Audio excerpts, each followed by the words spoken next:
A cool-looking sports and kind of smartwatch named after a dinosaur?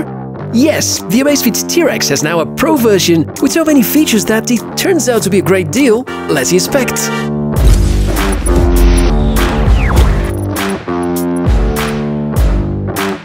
Hey, welcome back my dear friends, and hello to you random people watching this channel. If you want to subscribe to a place where we inspect smart and cool tech, then make sure to press the button and enable the notifications. This is quite important for us YouTubers because it helps our videos to reach you and even a lot more people, and that eventually gives meaning to our channels. Now, T-Rex Pro, which is one of the latest watches released by the brand Amazfit, and it's definitely a device to remember because of the unique design, the name, and probably the price.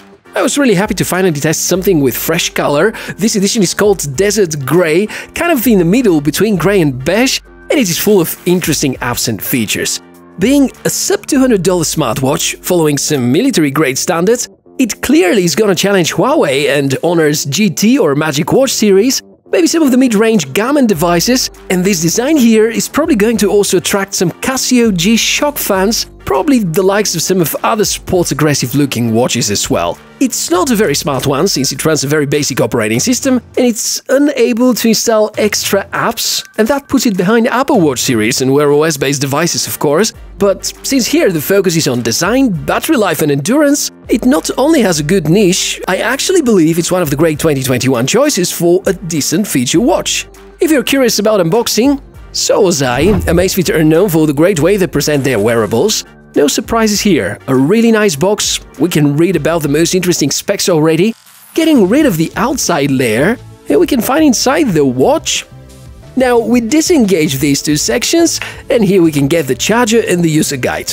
The Amazfit T-Rex Pro has 3 color options, and the one I got is the perfect match to the beautiful spring that we enjoy over here. The color is something you can combine with clothes of almost any color, and at the same time, the kind of plastic used here is durable. Thanks to the kind of rugged design, scratches will be hard to notice. The 4-button navigation also looks promising.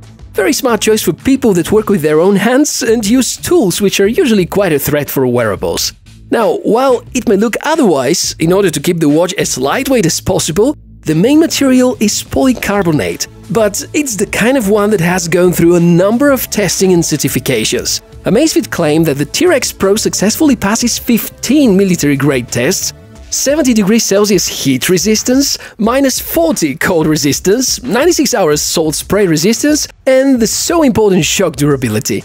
You know me, I'm the kind of guy that likes testing everything, so freezing the whole thing was part of the tests I wanted to do, and after close to 12 hours in the freezer, it has absolutely no issues. Time to add the rest of the specs. There's the beautiful 1.3 inches AMOLED touchscreen with 390 mAh battery lasting up to 18 days per charge. GPS, there's a 3-axis accelerometer and 3-axis gyroscope sensors. You can track heart rate, sleep, stress, blood oxygen saturation. You can monitor more than 100 different types of sports, including swimming, because there's a 10 ATM water resistance.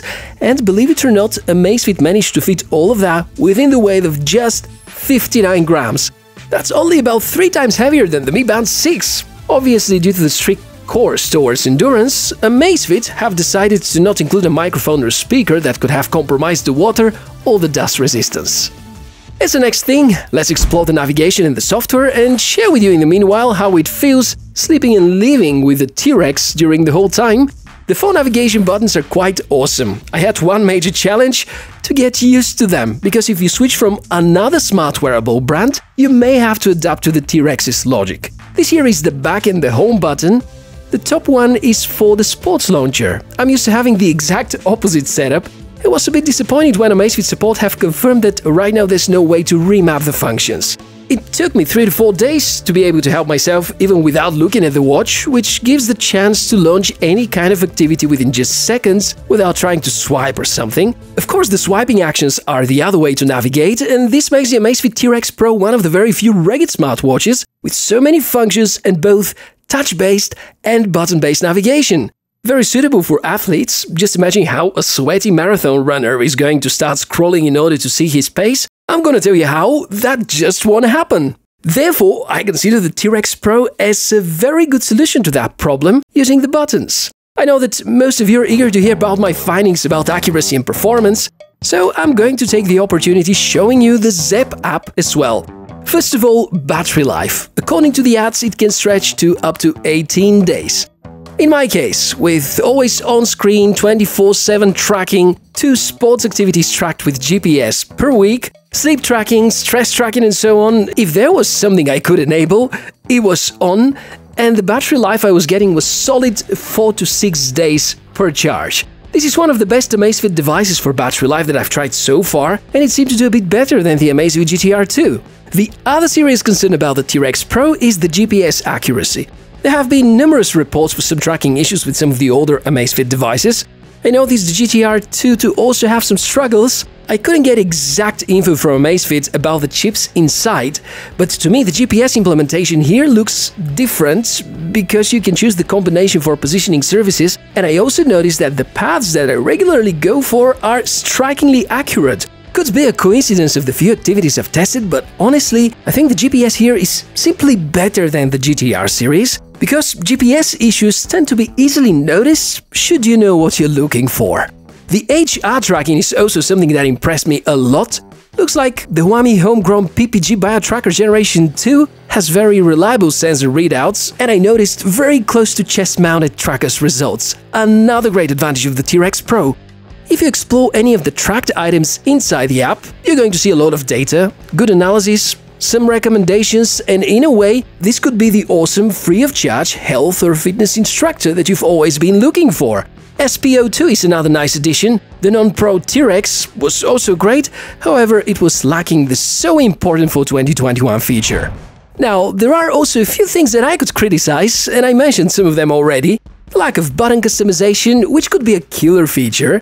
No third-party apps supported, which is hindering the smartness. There is no smart assistant because of the lack of microphone and speaker. Based on that fact and the inability to have proper maps support, LTE edition would be worthless, but I do feel obliged to mention it. The other 2 features that I truly missed: a sleeping summary tile. I just can't believe Amazfit forgot to include one, and I so much hope that by the time you watch this video, it's already present in the firmware. Secondly, during sports activity with the firmware in May 2021, there is no music control. Oh, and there have been occasional Bluetooth issues with Samsung Galaxy phones based on the Exynos chipsets. Still didn't figure out why? Xiaomi and OnePlus phones work just fine. So, I do think this dinosaur of the smartwatches well deserves to be called T-Rex, and is quite a pro, delivering consistent and reliable results.